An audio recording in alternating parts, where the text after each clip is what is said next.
L'adoption des méthodes contraceptives à longue durée d'action en Côte d'Ivoire a augmenté de 3% en 2017 à 7% en 2022, selon une étude démographique de santé réalisée en 2021. Sur la même période, le taux de prévalence contraceptive moderne parmi les femmes en Union a augmenté de 19 à 27%.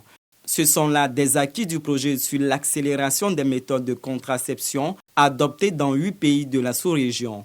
Il est financé par la Fondation Bill et Melinda Gates et mis en œuvre par l'ONG GPIGO. Du projet DMPA-SC qui nous a permis d'élargir la gamme de choix de produits contraceptifs pour les femmes, notamment la forme sous-cutanée du DMPA, qui est un produit qui existait déjà sous la forme intramusculaire. Donc cette forme sous-cutanée permet l'auto-injection, donc qui permet à une femme d'être beaucoup plus autonome par rapport au choix et à l'injection de ces produits contraceptifs. Pour la seconde phase du projet qui vient de prendre fin, le secteur privé est sollicité, notamment les cliniques et pharmacies. Le secteur privé est un secteur important au niveau du système de santé et il est bon qu'il y ait une certaine équité. Autant le projet est en train de se développer au niveau du secteur public, mais il faut impliquer le secteur privé qui représente au niveau national 40% de l'offre de soins. Il faut arriver à faire en sorte que la femme puisse contrôler ses naissances. L'auto-injection des contraceptions permet aux femmes d'être plus autonomes et réactives dans l'espacement des grossesses, ce qui améliore la santé maternelle et infantile.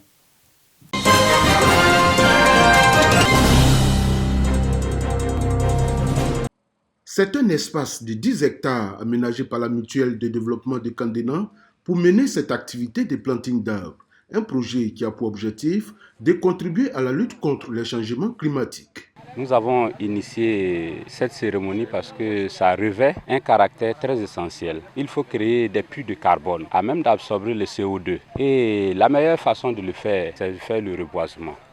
Parce que c'est un microclimat qu'on crée à l'image de la forêt du Banco. Le parrain de la cérémonie a exprimé sa satisfaction de voir les populations rurales prendre conscience du rôle qui est le leur dans cette lutte contre le réchauffement climatique. Aujourd'hui, nous tendons vers un monde où l'économie qui va gagner, qui va primer, c'est l'économie verte. Et cette économie verte, c'est l'environnement. Et l'environnement, c'est planter un arbre pour que demain, on puisse récolter ce qui est comme richesse de demain. Pour encourager cette initiative de la mutuelle de Kandena, ce village de la sous-préfecture d'Amanvi dans le département de Tanda, le sous-préfet Camille Lula a exhorté les populations à s'investir davantage dans de telles actions qui contribuent selon lui au développement de leur village. C'est des initiatives à multiplier partout dans nos localités, de sorte que peu à peu le couvert végétal soit reconstitué. C'est vrai qu'on ne pourra pas atteindre ce qu'on avait précédemment, mais si par ce type d'action on peut réduire les effets du réchauffement climatique, cela vient à point nommé. Cette activité de planting d'arbres à Kandena, près du cours d'eau appelé la Baya, a bénéficié de l'appui technique de la NADER et du ministère de l'Agriculture.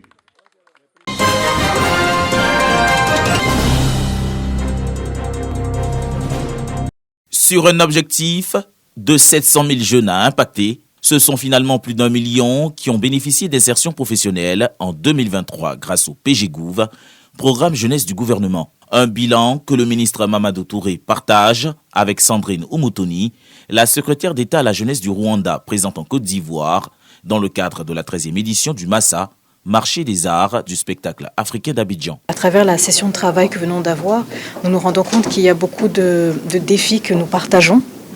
À travers nos différentes communautés et qu'il y a certaines avancées qui ont été faites au niveau du gouvernement ivoirien dont nous avons besoin aussi chez nous. Donc nous allons continuer à discuter avec le ministère de la Jeunesse pour vraiment apprendre de leurs leçons et puis voir quel genre de réformes peuvent être adaptées à notre culture rwandaise afin de voir des débouchés beaucoup plus positifs pour nos jeunes. Avec à ses côtés la ministre de la Culture, Françoise Remarque, le ministre Mamadou Touré affiche la disponibilité de l'État de Côte d'Ivoire à collaborer avec le Rwanda pour l'atteinte de leurs objectifs respectifs en termes d'amélioration des conditions de vie de la jeunesse africaine. Nous avons une très bonne séance de travail pour échanger nos expériences sur les mécanismes mis en œuvre pour prendre en charge des jeunes, que ce soit au niveau de l'insertion professionnelle, que ce soit l'encadrement civique des jeunes. En matière à poursuivre donc les échanges, nous avons convenu donc rester en relation pour poursuivre ces échanges.